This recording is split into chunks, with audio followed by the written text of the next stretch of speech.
Hello guys, welcome back again.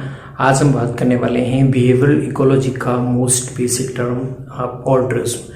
You have heard about it in my videos. If you haven't seen that I will share a link. इसमें हम बात करने वाले हैं, मैंने English में डाला था वीडियो, आज में हम दोनों मीडियम्स में बात कर लेंगे। तो ऑल्ट्रिज्म बिहेवियर है, वो बात करते हैं बिहेवियर इकोलॉजी में, जहाँ पे ये एक्सप्रेस किया जाता है। तो जिस ऑर्गेनिज्म के द्वारा जिस एनवायरनमेंट में वहाँ पे शो किया जा रहा है, उस एनवायरनमेंट के साथ उसके बिहेवियर की स्टडी को आप क्या बोलते हो? Behaviour ecology. ठीक है, तो बिहेवियर इकोलॉजी में हमारी जो स्टडी सेंटर्ड होती है वो 3 टॉपिक पे होती है जो ऑर्गेनिज्म फेस करता है अपनी लाइफ में, जिस पे हम स्टडी कर रहे हैं। एक उसके रिप्रोडक्शन की, एक जो वो खाना ढूंढता है, ठीक है, तो तीसरा जो अपने खुद को खाना होने से वो बचाता है, यानी कि खुद को प्री होने से वो खुद को बचाता है। तो 3 चीज़ें हैं जो ऑल्ट्रिज्म में हम पढ़ेंगे, ऑल्ट्रिज्म बिहेवियर में हम पढ़ेंगे। ठीक है, जो ऑर्गेनिज्म फेस करता है अपनी लाइफ में, एक तो रिप्रोडक्शन है, दूसरा है not being eaten by other organism, third है फॉरेजिंग फॉर फूड, यानी फूड सर्च करना। ठीक है, 3 उनके जो बिहेवियर हैं उस पर स्टडी करते हैं हम इस बिहेवियर इकोलॉजी में। तो ऑल्ट्रिस्टिक बिहेवियर के बारे में, ये it is a behaviour that benefit other organism while endangering his own life. If I am showing altruistic behaviour then I will be endangering my own life, so it is a cost for myself while I am giving benefit to others, that will be benefit to them. Okay, let's take an example. जैसे 3 example हैं यहाँ पे जो बात करें। Altruism behaviour है basically आपके complex colonies में देखने को मिलता है यहाँ पे, जैसे आपके वर्वेट मंकीज हैं, यहाँ पर आपके बीज कॉलोनीज हैं, पोस्ट कॉलोनीज हैं, या फिर आंट कॉलोनीज हैं, साथ में आपकी जो बेड्स कॉलोनी होती हैं उनमें भी ऑल्ट्रिज्म देखने को मिलता है। तो ऑल्ट्रिज्म बिहेवियर ऐसा होता है जो नेचुरल सिलेक्शन के पॉइंट ऑफ व्यू से जस्ट अपोजिट होता है। नेचुरल सिलेक्शन में एक organism would favour his own life over others, लेकिन एक ऑल्ट्रिस्टिक बिहेवियर वाला ऑर्गेनिज्म है वो अदर्स की लाइफ को ज़्यादा मायने देता है बतौर अपने। तो ऑल्ट्रिस्टिक बिहेवियर होता है। Like give you example, vervet monkeys होते हैं, when they found some kind of danger around them, they will give a alarm to their surrounding monkeys. तो उस अलार्म के द्वारा उनकी लाइफ एंडेंजर्ड है, सबसे ज़्यादा एंडेंजर जो अलार्म दे रहा है उसकी है, वाइल उसका जो पूरा ग्रुप है वो उस अलार्म से जाके बेनिफिट लेगा, वो अपनी लाइफ बचा सकते हैं। लेकिन यहाँ पे सबसे ज़्यादा कॉस्ट है जो ऑल्ट्रिस्टिक बिहेवियर दिखा रहा है, जो यहाँ पे अलार्म दे रहा है। साथ में ही अगर हम बीज की बात करें, तो बीज के अगर कॉम्प्लेक्स स्ट्रक्चर की बात करें तो इसमें 3 लेयर आप देख सकते हो। मेल होता है जो कि हैप्लॉइड है, जिसका मेन फंक्शन होता है ओनली फर्टिलाइज, जिसमें दूसरा होता है आपके फीमेल्स। फीमेल में आपकी एक होती है वर्कर फीमेल, जो कि दोनों ही डिप्लॉयड होती हैं फीमेल, दूसरी होती है रिप्रोडक्टिव बीज यानी क्वीन बीज। तो यहाँ पे वर्कर बीज हैं, जो वर्कर फीमेल हैं, यहाँ पे ये ऑल्ट्रिस्टिक बिहेवियर शो कर रही है, बिकॉज ये अपनी प्रोजेनी, ये कैसी फीमेल है, ये है स्ट्राइल। तो ये खुद की ओन स्प्रिंग, खुद की ऑफ स्प्रिंग नहीं बना सकती है, लेकिन अपने होल लाइफ में ये फूड प्रोवाइड करती है, न्यूट्रिशन, साथ में सुरक्षा भी प्रदान करती है क्वीन बीज के लिए। तो ये हेल्प कर रही हैं क्वीन बी की ऑफ स्प्रिंग होने में, यानी कि ये उनकी सेल्फ रिप्रोडक्शन जो फिटनेस है, इनकी रिप्रोडक्टिव फिटनेस इनकी शून्य है, लेकिन ये अदर की रिप्रोडक्टिव फिटनेस को बढ़ाने में ये हेल्प कर रहे हैं। तो ये ऑल्ट्रिस्टिक बिहेवियर होता है। तो बेसिकली 2 टाइप का आप बिहेवियर देख सकते हो आपकी सराउंडिंग में। एक होता है सेल्फिश बिहेवियर, जिसमें कोई भी ऑर्गेनिज्म होगा अपनी अपनी जो उसकी जो लाइफ है उससे ज़्यादा मायने देगा, जबकि ऑल्ट्रिस्टिक बिहेवियर है वो अपोजिट सेल्फिश होता है, जो अदर्स की जो लाइफ है उससे ज़्यादा मायने देगा, ना कि अपनी।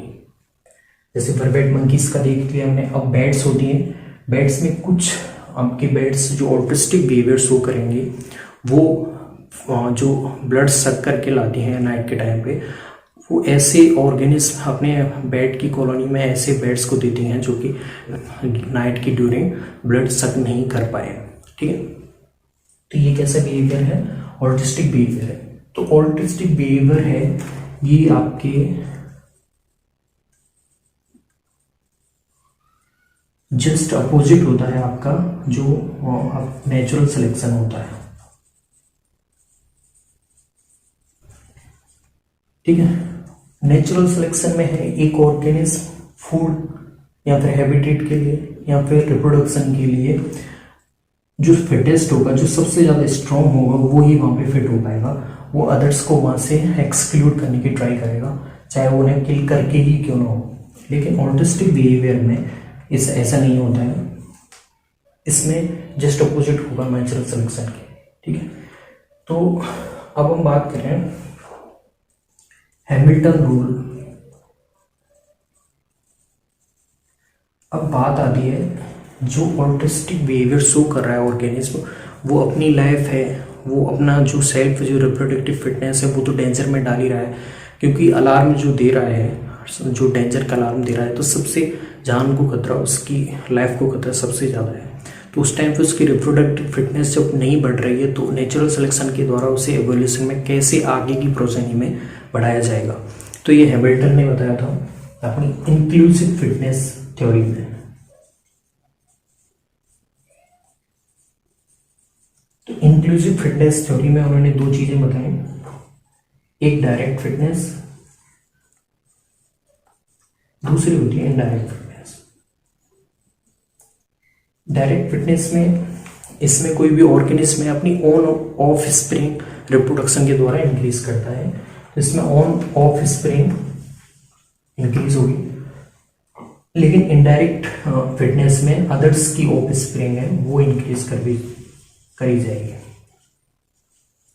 ठीक है, तो जो 20 वर्कर देखी हमने, ठीक है, वो आपकी क्वीन जो फीमेल्स थी उनकी ऑफ स्प्रिंग इंक्रीज कर रही थी, तो ये इनका कैसी फिटनेस होगी? इनडायरेक्ट फिटनेस होगी। जबकि क्वीन जो फीमेल है वो खुद की ऑफ स्प्रिंग खुद ही रिप्रोड्यूस कर रही हैं, तो उनकी ये डायरेक्ट फिटनेस होगी। तो ऑटिज्म जीन है, ठीक है, जिस ऑर्गेनिज्म के अगेंस्ट हम ऑटिस्ट बिहेवियर शो कर रहे हैं, उसमें भी आपके ये ऑटिस्टिक जीन जाएगा और वो आगे आने वाली प्रोजेनी में वो भी ऑटिस्टिक बिहेवियर शो कर सकता है। ठीक है, तो इन्होंने बताया,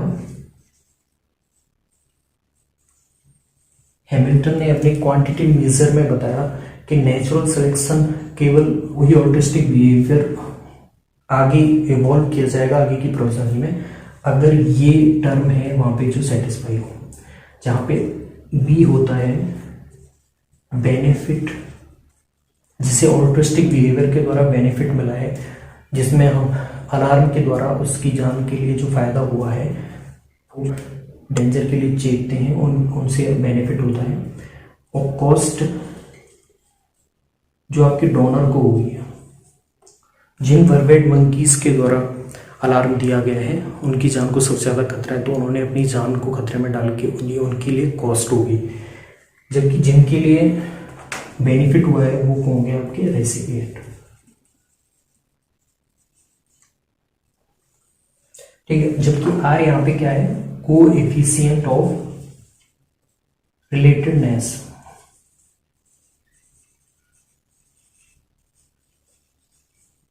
ठीक है, ये डोनर और रेसिपिएंट के बीच में ऑल्टरिज्म जो जीन है उसका जो एक दूसरे के साथ में कोएफिशिएंट है, एक दूसरे के साथ जो रिलेशन है उस जीन का, वो दिखाता है यहाँ पे। तो जब ये टर्म सेटिस्फाई होगी तब वहाँ पे नेचुरल सिलेक्शन के द्वारा आप ऑटिस्टिक बिहेवियर को इवॉल्व किया जाएगा, यानी कि इवोल्यूशन में आगे बढ़ाया जाएगा। अब एक और टर्म आती है किन सिलेक्शन।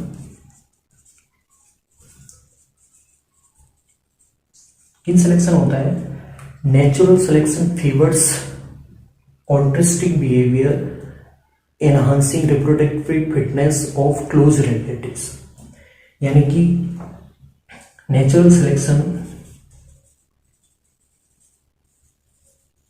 नेचुरल सिलेक्शन के द्वारा जो रिप्रोडक्टिव फिटनेस है किसकी, क्लोज रिलेटिव किसकी, जिसने आपके ऑल्ट्रिस्टिक बिहेवियर शो किया है उसकी क्लोज रिलेटिव की जो रिप्रोडक्टिव फिटनेस है उसी इंक्रीज करने का जो कैरेक्टर्स होता है सिलेक्शन, वो किन सिलेक्शन होता है। ठीक है, तो ऑल्ट्रिस्टिक बिहेवियर सबसे ज्यादा शो किया जाता है क्लोज रिलेटिव के लिए। ठीक है, अब बात करें हम आपके ऑल्ट्रिज्म वाया ग्रुप सिलेक्शन।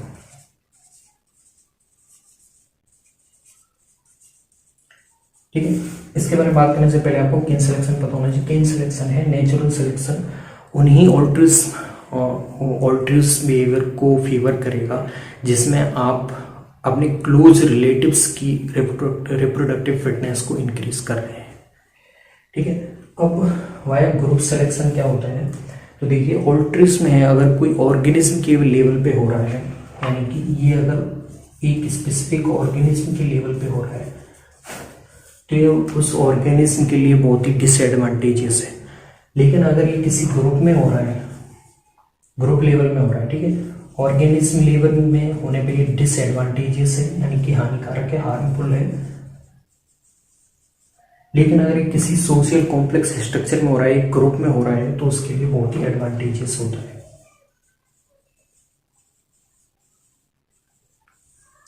ठीक है, तो मोस्टली ऑल्ट्रिस्टिक बिहेवियर है वो क्लोज रिलेटिव में बहुत अच्छे से शो होता है। अगर ये क्लोज रिलेटिव्स वाला एक कॉम्प्लेक्स स्ट्रक्चर है तो उसमें जितने भी ऑर्गेनिज्म होंगे वो एक दूसरे के लिए अपनी जान तक दे सकते हैं। ये ऑल्ट्रिस्टिक बिहेवियर है।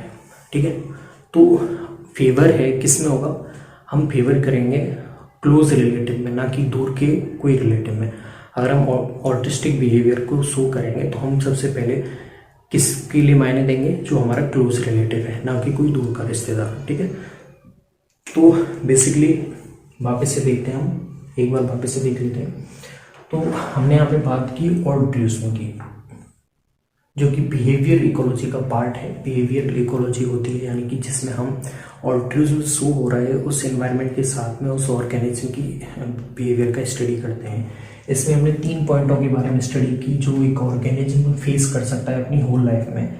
उसका reproduction, not being eaten by others predator और foraging food for his own life.